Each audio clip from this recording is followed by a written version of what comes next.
Ladies and gentlemen, welcome back to the channel, and welcome to the highly anticipated first impressions video for Call of Duty Vanguard. The game came out last night. I put about 6 or 7 hours into the game so far, so I feel as though right now I have a pretty good feel for the game, but obviously these are just first impressions. Everything is subject to change. I want to put that disclaimer out there right here at the very beginning. The game has not even been out for a total of 24 hours, and as such, lots of things about the game are going to be changing, I'm sure, over the course of the coming weeks and months, and so my impressions, my initial review of the game is going to be changed as well as time goes on, as we get more acquainted with the game itself, and as things are actually changed within the game itself. Where do I even begin, honestly? Like, how do you just begin to give your impressions or just review the totality of a game? Well, I suppose we should start things off here with the very beginning. So what did I do? We primarily played Team Deathmatch last night. We bounced around with some 6v6 Team Deathmatch. We even tried some 6v6 domination with the new combat pacing feature, which basically meant we were playing tactical domination and tactical Team Deathmatch.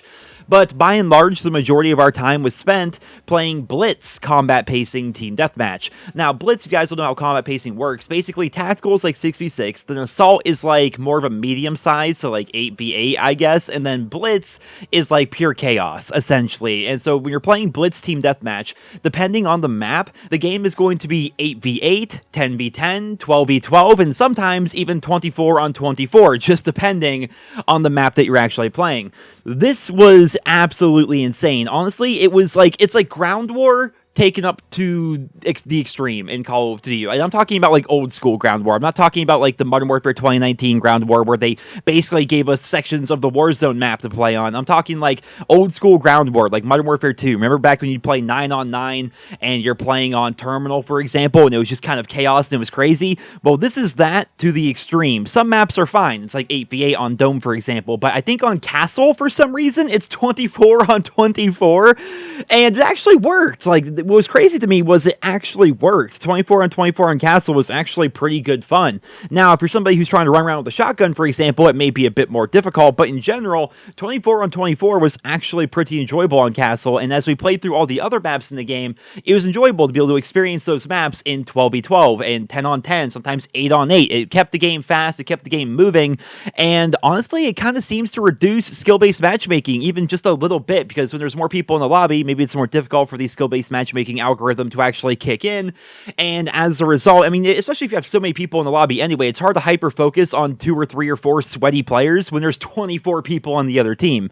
You know, it felt more laid back, it felt more relaxed, and honestly, it was really enjoyable, and so far, that's my favorite way to play Call of Duty Vanguard, but of course, I will be trying out all the game modes and all the combat pacings and stuff like that, but for the first evening, we mostly played Blitz Team Deathmatch, and it was actually some pretty good fun. The community itself is pretty toxic so far this year. I mean, if you guys have played the game, then you guys know everybody is using meta weapons. This happens every year. I mean, everyone is using the STG-44 or the MP-40. Those are the 2 meta weapons, the same way that back in Cold War, everyone was using the MP-5, the same way back in Modern Warfare 2019, everyone was using the M4. Well, as you've seen from the gameplay here, and unfortunately, this is mostly the footage you're going to be seeing, I'm using non-meta weapons. I'm using light machine guns and marksman rifles, because my goal for this game is to 100% it. I want to do everything there is to do in the game, and that includes going for the new Atomic camo, and Atomic looks really good in my opinion. Now, the zombie equivalent of Dark Aether does not look very good. We'll be talking about that later on here in the video. But Atomic Camo, I personally think looks pretty good, and I'm going to be going for that. So I figured I would do some of the more difficult weapon categories right away, and actually found that light machine guns are super fun. At least the MG42 so far. I did all the headshots for it last night. That's already done. That's been enjoyable. The gun itself, with the right attachments, has no recoil. It melts people at a distance. But overall, though, I would say the weapon balance so far could be better. But again, it is super early. The STG and the MP40 pretty much destroy everything. The marksman rifles seem to be god-awful. For example, the M1 Grand, right? We're talking about how we have like this, how they're changing up the time to kill, essentially, in Vanguard. They don't want it to be exactly like Modern Warfare 2019, but doesn't want to be exactly like Cold War either. It wants to be like its own identity. Well, apparently the identity of Vanguard's marksman rifles are the M1 Grand is like a 3-shot kill, even up close, and that is just unacceptable in a game that has the STG and the MP40 in it. Marksman rifles are pretty much unusable right now. Now, maybe they get better with, 7.62 ammo or something like that, or maybe they get better with certain kinds of grips or certain kinds of barrels later on. There are like 70 or 80 weapon levels per gun, so there's lots of attachments to unlock. But right out the get, man, marksman rifles like the SVT and the M1 Grand are awful. They are so bad. Light machine guns seem good. The SMGs seem serviceable. The rifles seem good, especially with the STG. Snipers are apparently kind of weak right now, which I'm actually kind of happy about. Shotguns are decent. Not great, but they seem decent so far. But I will say that so far, weapon balance could be better, but this is the first week. Everyone's getting used to the game, right? Everyone's unlocking attachments or trying out new things, and everyone's running around with already the best guns in the game, so obviously that's going to skew our perception of weapon balance a little bit, so I guess it is what it is. It's not horrible weapon balance, it could be better. And I'm actually very happy that the time to kill in this game, it may seem fast in certain clips because I'm using a light machine gun at ranges, but in general, like up close and medium ranges and stuff, you can eat shots. You don't just instantly melt all the time, which actually feels pretty good. So weapon balance could be better, but again, it is super early. The kill streaks, I would say, are okay so far. We don't have access to nearly all of them. Dogs seem incredibly weak. I think, if anything, they should probably buff dogs. I haven't gone for dogs myself, but my friend Tate was. He called in a couple of them, and they would on average get like 1 or 2 kills. We've had dogs called on us in that Blitz team deathmatch several times, and I don't think I've ever died to one. I don't even know if I've seen them. Dogs seem like a non-factor for being a pretty high streak. The Blackbird, we've seen a couple of those called in. Those are very nice. There's one called like a bombing run, I believe, where it's kind of like the strafe run or whatever it was called back in Cold War, where when you call it in, it does like 3 passes, and it will just automatically lock onto areas that have like high concentrations of enemies, and that's very fun for a 7 kill streak. Like a 7 kill streak is just getting you kills upon kills upon kills. That feels nice. The glide bomb's kind of terrible. The mortar strike is not great, but things like the UAV and the counter UAV and the intel, those all work as you would expect. So far, the kill streaks seem fine. Maybe there needs to be some balancing when it comes to the dogs, but so far, the kill streaks seem good. The multiplayer maps, I mean, honestly, guys, the maps, it's hard to judge, right? It's hard to judge the maps because I'm playing kind of like a skewed game mode. If we're playing like nothing but 6v6, I think that would change my perception of the maps. So when you're playing the Blitz combat pacing, the maps all seem very fast-paced and honestly a little bit small. But the thing is, we have 16 maps at launch, and what a great feeling that is. Like, kudos to Sledgehammer Games. I mean, we're thanking them for doing what they used to do way back in the day, but thank you, Sledgehammer. Because over the years, like, we had 8 original maps at launch last year for Black Ops Cold War. Back during Call of Duty World War II, we had 9 original maps at launch. This game, we have something like 14 original maps at launch, with Dome and Castle being there as well. I mean, we played for 6 or 7 hours last night, like I mentioned, and I don't think that we played every single map. I'm looking at the list of maps. Yeah, we definitely did not play every single map in the entire time that we were playing. Like, it was fun to be 5 hours into a game session, 5 hours into a stream, and then a map pops up, like Subpens, for example, and we're like, what? We haven't played this map yet. We're so used to, like, grinding the same maps over and over and over, whereas this time, like, there's, like, half the maps in this game I've only played one time, and I have 7 hours of playtime. Like, that's actually a pretty good feeling. The maps themselves, they're okay. I don't feel as though these are the best maps in Call of Duty history. But then again, things could change when it comes to that. I think Call of Duty World War II was like the same way at launch of World War II. We're all kind of like, these maps are okay, but then eventually maps like London Docks and Ardennes Forest kind of became classics, at least for a lot of people. This game can end up doing the exact same thing. Das House is horrible. I know some people like it. They like this map, but dude, watch the spawn trapping that's happening here. Hopefully I can get the right footage for you guys, but the spawn trapping that happens on this map is nuts. There's like these 2 back corners, and like you talk about being fish in a barrel, you're fish in a room here. You're in this room and you just die. Or you're the one getting the kills. It's one or the other.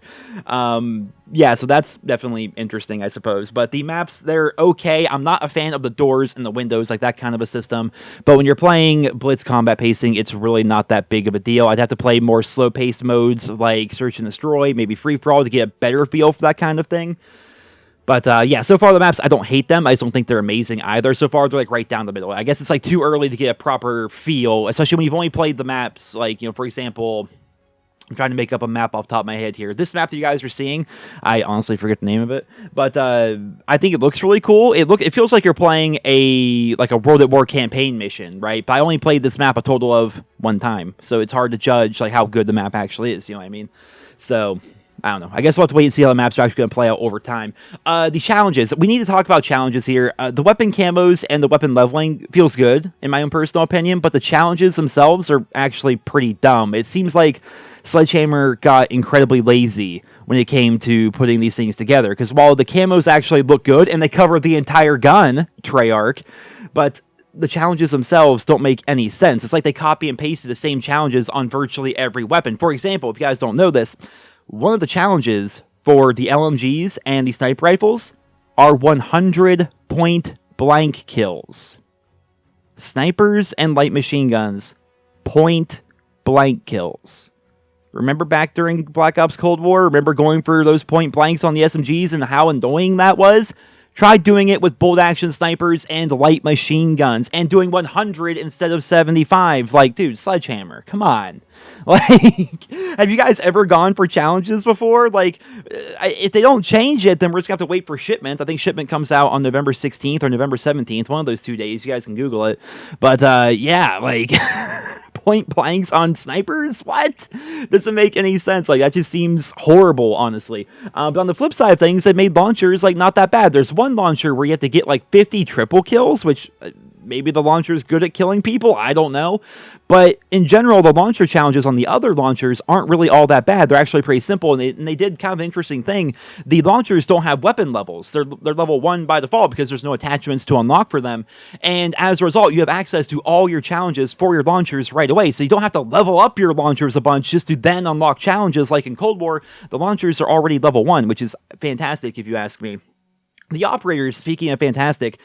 I love the operators in this game. Holy hell, guys. The operator system, they took like the Modern Warfare 2019 and the Cold War operator system and just turned it up to 11, man. Like, you're leveling up your operators. There's challenges that are tied to those operators. You have unique highlight intros and animations and stuff like that that you can get. Even titles for your player card you can get by leveling up these different operators. They are full-on cinematics. Like, it's not like back in Cold War where, you know, you boot up Woods, for example, and he goes, "Hey, I'm Woods," bam, and that's it. No, you have like a full-on backstory. And you see how this one girl, for example, Constance, I think her name is, she's a light machine gun girl, and how she like turned on the Nazis basically, and then just mowed them down in the street essentially, then shot down a statue with an MG42. I'm like, okay. And you look at her bio, and they even go as far as to tell you her hobbies and stuff like that. Like, they get really into the backstories and like the lore of these characters, and there's a bunch of them, and of course more of them are going to come throughout the seasons of this game. So that is awesome. And the fact that you can level up your operators and unlock the gold armor for your operators. And if you complete all the challenges for every operator, there's like a dark matter equivalent, essentially, where it's like this uniform. The uniform on the right here is what you're actually seeing here on Kingsley. The one on the far right is the skin that you get for all your operators once you do all the challenges for every operator.